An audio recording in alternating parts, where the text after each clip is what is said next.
देश के दुश्मन अब सीमा पार से सिर्फ गोलियां नहीं भेज रहे, अब वो भेज रहे हैं जाली नोट और भेज रहे हैं अपने मोहरे। नमस्कार, मैं हूं संगीता झा और आप देख रहे हैं सुदर्शन बिहार। बिहार के मधुबनी से एक ऐसा खुलासा हुआ है जिसने पाकिस्तान प्रायोजित साजिश की एक और परत खोल दी है। शहर के कोतवाली चौक से मंगलवार की अहले सुबह पुलिस ने अब्दुल इनाम उर्फ लादेन को गिरफ्तार किया है। आरोप क्या है? जाली नोट तस्करी और इस पूरे खेल में शामिल पाकिस्तानी नागरिक यानी कि घुसपैठियों को नेपाल के रास्ते फरार कराने में मदद करना।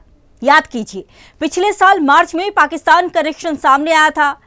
कदत के खोखले के अंदर छिपाकर नकली नोटों की खेप भारत भेजी गई थी। यानी कि साजिश कितनी सुनियोजित थी, इसका अंदाजा लगाइए।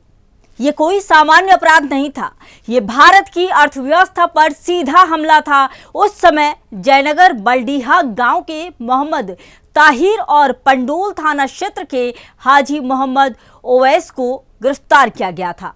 लेकिन असली खेल तो तब सामने आया जब पता चला कि इस नेटवर्क का पाकिस्तानी साथी अंसारी उर्फ मस्तान नेपाल के रास्ते फरार हो गया। सवाल है, उसे भगाड़े में आखिर मदद किसने की?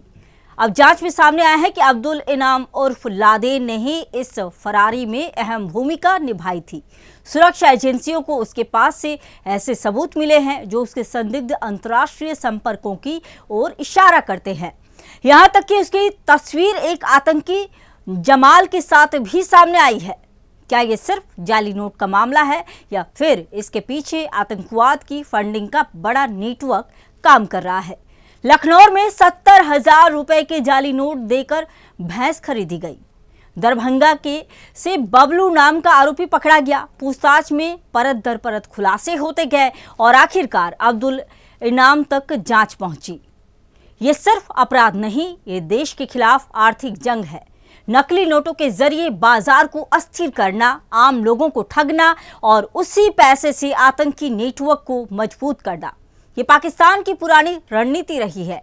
लेकिन अब सवाल सीधा है, क्या ऐसे तत्वों पर सिर्फ गिरफ्तारी काफी है?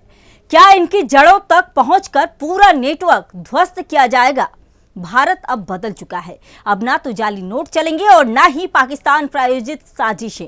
सुरक्षा एजेंसियां लगातार नंबर ट्रेस कर रही थी, लोकेशन खंगाल रही थी और आखिरकार कानून के लंबे हाथों ने अब्दुल इनाम को पकड़ ही लिया। लेकिन ये लड़ाई यहीं खत्म नहीं होती। देश को सतर्क रहना होगा, हर एक नागरिक को सतर्क रहना होगा, क्योंकि दुश्मन अब वर्दी में नहीं, स्लीपर सेल में छिपा बैठा है। ये सिर्फ मधुबनी की खबर नहीं है, ये पूरे देश के लिए एक चेतावनी भी है। तो इसी तरह की खबरों के लिए बने रहिए लगातार सुदर्शन बिहार के साथ। जय हिंद।